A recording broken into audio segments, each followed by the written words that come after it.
예전에 그런 말 있잖아요. 10번 찍어 안 넘어가면 너무 없다. 네. 뭐 이런 얘기 있고 또 전래동화 중에 선녀나무꾼 이런 것들은 사실 알고 보면 그렇죠. 사랑으로 미화된 스토킹이잖아요. 잔혹동화, 잔혹 전래동화죠. 네. 네. 근데 실제로 몇 년 전까지만 해도 스토킹이라는 게 범죄로 인식이 안 됐어요. 진짜 10번 찍어 안 넘어가는 나무 없다. 이게 대표적인 어떤 스토킹의 우리의 잘못된 인식 구조를 설명해주는 말이거든요. 뭐 나무는 10번 찍으면 넘어갈 수 있는데 사람을 10번 찍으면 죽잖아요. 결국에 이것도 지금 상황을 잘 설명해주는 말이 될 수도 있을 것 같아요. 아이러니하게. 그리고 이게 뭔가 이게 적극적으로 구애하는 거 이런 게 또 약간 낭만적인 사랑에 대한 일종의 좀 왜곡된 상인 거죠. 그게 이제 알고 보니 우리가 스토킹인데 그 피해자는 그걸 한 번만 당해도 무서워요. 무섭고 언제 어디서 내가 어떤 상황에서 그 사람이 다시 나에게 접근할지 모른다는 그 두려움이 사실은 정말로 강력하거든요. 뭐 그래서 이제 스토킹이 범죄다. 그래서 처벌해야 된다라는 인식을 갖고 처음으로 법안이 발의된 게 1999년이더라고요. 예. 그래서 계속 매 그 국회 때마다 회기 때마다 이 법안이 발의됐는데 네. 이제 작년에야 법안이 그쵸. 22년 통과돼서 만에 시행이 됐습니다. 네. 22년 만이었어요. 이 법안 내용은 사실 당시에도 여러 가지 이제 미비점이 많다라는 네. 얘기들이 나왔었던 것 같아요. 네, 뭐 당시에도 우린 스토킹 피해는 사실 뭐 갑자기 발생한 피해가 아니기 때문에 항상 있어왔던 피해거든요. 그래서 이제 현장에 피해 상담하거나 피해를 지원하거나 이런 분들은 이런 단체들은 이제 그 피해 상황을 잘 알고 있었고 나름의 상담 통계도 가지고 있던 상황이었기 때문에 처음으로 이제 법무부가 그 발의안을 만들어요. 제정안을 보고 이 제정안의 문제점에 대해서 상당히 많이 지적을 했었죠. 당시에 저희 한국여성변호사회도 심포지엄을 열어서 이대로 가게 되면 피해자 보호에 있어서 불충분하다. 조금 더 개선하는 방식으로 제정되어야 한다는 의견을 많이 냈었거든요. 근데 그때는 사실 이런 국회가 이런 현장의 목소리를 전혀 귀 기울여 듣지 않았던 것 같아요. 그래서 가장 대표적인 게 쉽게 사실 없앨 수 있는 게 반의사 불벌죄라는 거예요. 피해자가 처벌을 원치 않았다면 기소할 수 없는 처벌할 수 없는 거거든요. 근데 이거는 정말 필요가 없다. 그리고 가정폭력처벌법에서도 우리가 이미 선례가 있듯이 수많은 가정폭력 사건들이 이 반의사 불벌죄라는 조항 때문에 제대로 처리되지 않고 또 가정폭력이 계속 반복되고 사람들의 인식도 별로 중요하지 않은 범죄라는 인식을 만드는데 사실 혁혁한 공을 세운 거거든요. 그 반의사 불벌죄라는 것이 그 피해자가 내가 처벌을 원하지 않는다라고 그렇죠. 네. 하면은 처벌하지 네, 않는 국가가 것이죠. 처벌할 수 없는 거예요. 거기서 수사 단계에서 처벌하지 않는다라고 하면은 공소권 없음 끝이고 만약에 재판을 받다가도 피해자가 뭐 합의가 됐다거나 뭐 이유는 모르겠지만 어쨌든 형식적으로 저 처벌 원하지 않습니다라는 처벌 불원의 의사가 재판부에 전달이 된다면 재판 받다가도 유무죄 판단 안 해요. 그냥 공소 기각 판결을 하거든요. 그러면 사실상 수사기관이나 법원이나 예를 들어 열심히 스토킹 사건을 수사한다고 생각해 보세요. 근데 어느 순간 근데 시간 지나면 피해자도 지치거나 아니면 나름대로 둘이 뭐 사건을 잘 해결하거나 하면은 처벌 불원 의사 들어오면 우리는 이렇게 열심히 일한 게 소용이 없어지는 거잖아요. 근데 그렇게 되면은 수사기관도 자연스럽게 이렇게 중요범죄로 취급하지 않는 거예요, 스토킹을. 근데 그런 것들이 쌓이다 보면은 결국에는 스토킹을 좀 범죄로서 보고 강력하게 처벌하고자 했던 이 스토킹 처벌법의 그 애초에 제정 목적 저는 자체가 이제 앞으로 없어질 것 같거든요. 사실 이 법안에 이 법의 또 다른 문제라고 지적되는 게 대표적인 게 지속성. 네. 그게 지속적으로 예. 이루어져야만 네. 그걸 범죄로 취급한다라고 이제 법에 명시가 돼 있어요. 네. 이 부분이 굉장히 문제입니다. 그래서 일단은 뭐 지속적이고 반복적인 스토킹 행위를 어떻게 해석할 것인가 법률은 지금 그렇게 들어가 있어요. 근데 그러면 지속 반복은 그 시간상의 개념인가 횟수의 개념인가에서부터도 조금 사람마다 생각하는 게 다를 수도 있고 그럼 반복이라는 개념은 그러면 최소 1회는 아니다라는 얘기 그러면 2회가 되어야 하나? 3회가 되어야 하나? 조금 뭐 고민스러운 부분이 있죠. 근데 이런 조금 해석의 여지가 있는 것들이 이제 법원이 사건의 어떤 그 판결의 축적을 통해서 해결을 해야 될 부분이기도 해요. 그래서 약간 스토킹 처벌법을 어떤 기존의 어떤 형사법적인 체계의 관점으로 본다면 법률 자체에서도 상당히 조금 명확하지 않은 부분이 있어서 문제라고 지적될 수도 있지만, 근데 이게 우리만의 문제가 아니라 이미 우리보다 몇십 년 먼저 스토킹을 이제 범죄로서 규율하고 제재를 하기 시작했던 이제 주요 선진국들과 다른 나라에서도 이런 문제가 있었는데, 다 그 나라의 법원들은 이런 뭐 지속적이라든지 반복적이라든지 또는 상대방의 어떤 의사에 반한다 이런 식의 그 법률 조항에 대해서 크게 명확성의 원칙에 반하는 것은 아니다라는 판단도 이미 있어요. 그래서 저희도 그런 외국의 사례를 조금 고민한다면 이런 부분에 대해서 저는 크게 고민할 일은 전 아니라고 생각하고, 근데 뭐 스토킹 행위는 이제 5가지 행위, 상대방 의사에 반해서 뭐 따라다니거나 이런 행위를 했을 때 스토킹 행위로 보고, 이 스토킹 행위를 지속적이고 반복적으로 했을 때 이제 스토킹 범죄가 돼서 3년 이하의 징역, 3천만 원 이하의 벌금을 처할 수 있다. 이렇게 이제 구성이 되어 있는 거예요. 그래서 단순히 스토킹 범죄까지는 안 나가더라도 일단 스토킹 행위만 그 상황에 노출됐다 하더라도 경찰에 개입할 수 있는 그런 근거를 만들기 위해서 이제 행위와 범죄를 조금 구분한 것으로 해석은 하는데, 사실은 피해자 입장에서는 첫 번째 단순 1회 최초의 스토킹 피해를 아주 강력하게 입었다 한다면은 그거는 사실 범죄의 수준이 되는 경우도 많거든요.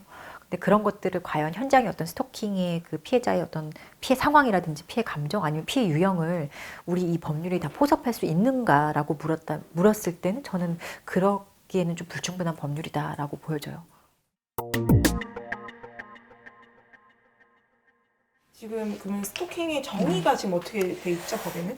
지금 이제 처벌법상 스토킹 행위에 대해서 5가지 행위를 이제 규정을 하고 있어요. 뭐 가나 다라마 이렇게 5가지 행위로 한정적으로 열거하는 방식으로 우리가 지금 스토킹 행위를 정의하고 있어요. 근데 저는 이제 사실 이게 가장 근본적인 문제라고 보는 게 이 정의 규정이 너무 협소한 거예요. 그러니까 현실에서 일어나는 스토킹 행위는 저희는 창의적이다라고 표현을 해요. 그러니까 이게 어디로 튈지 모르고 어떤 방식으로 변화할지 모르고 피해자와 행위자가 처해 있는 상황이 변화하면 언제든지 방식이 바꿀 수도 있는 것이고, 또 피해자의 상황에 따라서 스토킹 그 방식이 상당히 우리가 예상하지 못했던 그런 창의적인 방식으로 일어나는 경우가 많아요. 있어요?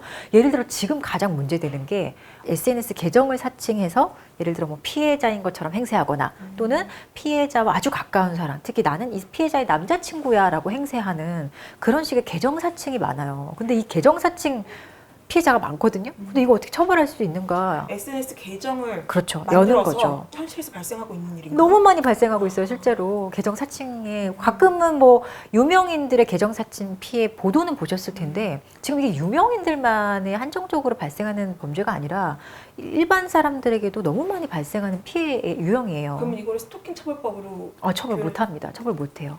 바로 이런 거예요. 지금 우리는 하루하루 날로 이 IT 기술이라든지 디지털이 발달하고 있어요. 그리고 그거에 맞춰서 당연히 범죄는 발달할 수밖에 없거든요. 법률이 되게 뒤따라간다는 말이에요. 근데 스토킹 행위 유형 이렇게 한정적으로 열거하다 보니 이런 것들을 전혀 이제 포섭할 수 없는 거죠.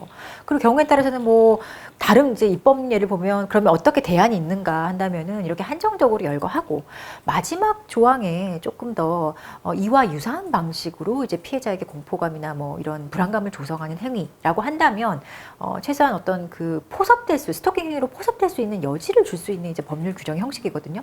이렇게 규정하는 데가 이제 대표적으로 독일 형법이 스토킹을 이렇게 규정을 하고 있어요. 근데 우리는 너무 스토킹 행위 유형 자체도 협소하고 이런 어떤 포괄적인 정의 규정 자체도 아예 두고 있지 않기 때문에 실제로 이 5가지 행위에 딱 들어맞는 스토킹 행위 유형만을 가져간다. 그것만 스토킹으로 보겠다라는 입법자의 의지가 반영된 거기 때문에 저는 거기에서부터 조금 스토킹 범죄의 특성을 좀 고려하지 못한 규정 아닌가. 그게 가장 근본적인 이 법률의 문제인 것 같다라고 생각이 들어요.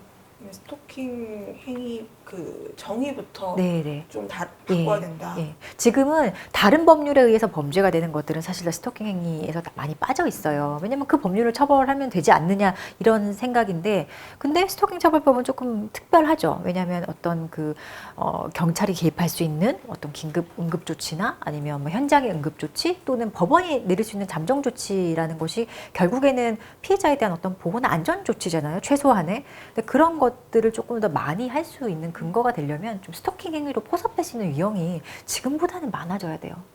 이게 좀 근본적인 좀 문제라고 보고, 당시에 이제 법무부의 법률안도 지금과 마찬가지였는데, 그때는 이제 국회에 발의됐던 그 스토킹 정의 규정에 지금 제가 말씀드린 것 같이 어떤 포괄적인 정의 규정을 두는 방식의 발의안도 꽤나 있었었어요. 이번에 좀 한번 다 같이 논의를 그럼요. 정의 시작하고 규정부터 싶겠네요. 한번 뜯어봐야 될 필요가 있어요. 사실 뭐 구속이 능사는 아니지만 예. 뭐 스토킹으로 살인이 이어지는 그런 강력범죄로 이어지는 경우들이 굉장히 많은데 맞아요. 예. 뭐 구속수사 비율이 5%도 안 된다 네. 이런 자료도 있어요. 네, 아주 정확하진 않지만 통상 한 5% 정도가 이제 스토킹 사건에서 그 구속 사건으로 처리가 된다. 어쨌거나 사실상 스토킹 관련돼서는 95% 이상의 범죄자들이 아주 그냥 일상생활을 하면서 재판을 받는다는 얘기죠. 일상생활을 하면서 수사받고 재판받는 것이고, 잠정 조치가 취해지더라도 접근하지 마라는 얘기가 있어도 피해자에게 내가 마음만 먹으면 접근할 수 있는 거죠, 사실은. 굉장히 그 치밀하다. 네, 그래서 스토킹 범죄를 계획 범죄다. 계획적이죠. 예. 우발적 스토킹이란 게 있을 수 있을까? 예, 전 없다고 생각해요. 그래서 더 예. 중하게 처벌해야 된다라는 얘기들을 예. 하더라고요. 그리고 보세요. 피해자는 행위자를 몰라도 가해자, 행위자, 스토킹 가해자들은 피해자들의 모든 걸 알고 있어요. 모든 정보, 동선, 생활관계 이런 거를 스토킹이라는 그 범죄 특성 자체만으로 피해자는 몰라도 가해자는 다 아는 거거든요. 그렇다면 이거는 법원에서도 지금 양형기준 없거든요. 양형기준에 대해서 좀 고민해봐야 되는 것이고, 양형기준 만들기 어렵다면 내부적으로 공부 좀 많이 해야겠죠. 이거를 기존의 어떤 단순히 뭐 따라다니고 뭐 주거 침입하고 이런 수준으로 바라봐서는 안 되는 범죄 유형인 거죠. 이 스토킹 처벌법 이제 논의 당시에 피해자 보호도 네. 여기에 같이 이제 뭐 같이 논의하는 그럼요. 예. 그 상황이 있었잖아요. 예. 그런데 지금은 법안만 발의됐지 네. 통과도 안 됐죠. 논의가 제대로 네. 안 됐고 네네. 이번에야 상정이 되는 네. 이런 상황이에요. 그래서 저는 이런 것도 되게 황당한 게, 그 스토킹 처벌법은 정말로 그 스토킹에 대한 처벌의 방점을 찍은 것이지 피해자 보호와는 크게 관련이 없어요. 그걸로는 불충분하고요. 그리고 거기도 피해자 보호라는 이름이 붙지도 않았거든요. 그러면 뭐 지금 뭐 성폭력이나 가정폭력처럼 어떤 피해자 보호에 관한 별도의 법률이 있어야 되는 거고, 이제 그게 솔직히 말씀드리면 참 최소한 제정과 이제 시행일이 있는데, 스토킹 처벌법 시행일에 맞춰서 그 보호법도 좀 시행될 수 있도록 그렇게 신경을 썼어야 되는 게 맞거든요.